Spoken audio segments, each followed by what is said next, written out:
Now we're going to show you how to use the TI-84 to create confidence intervals for one proportion and for the difference of two proportions.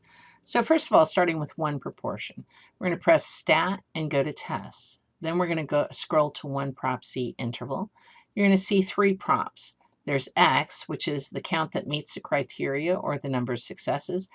Only do integers, no decimals, or this will blow up on you. N is the sample size, and C level is the confidence level. Then you'll press Calculate and press Enter. So first of all, let's go ahead and do this.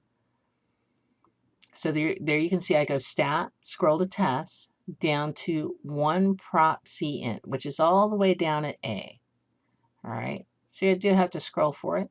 And then you see the prompts for X, N, and the C level. So in this case, we have 144 successes out of 330 attempts. Our confidence level is 0.95 or 95%, and then press Calculate. And you can see the display, the results screen displays the interval, all right, as well as the point estimate. So there's the point estimate, p hat, and the sample size. So here's the sample size, p hat, and the interval. Now, what if you're doing the difference of two intervals? I mean, the difference of two proportions. Then we're actually going to still press Stat and Test, and we're going to now scroll to two prop C int. X1 is still the number of successes, but this time in sample 1. N1 is the sample size for the first sample. X2 is the number of successes in sample 2. N2 is the sample size for the second sample. All of these have to be integers or you get an error.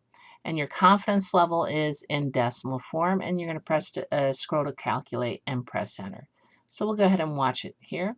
Stat, go over to Test, scroll down to two prop Z int. Don't do Test, I haven't taught you that yet.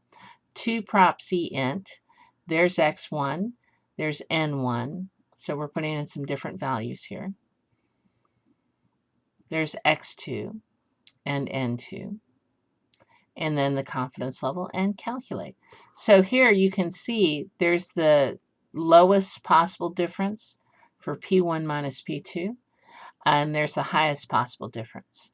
Then it shows you the value for P1 and P2. So that's the point estimate for these two. If you wanted to do the point estimate for the difference, you could just subtract those. And then the sample size for each one.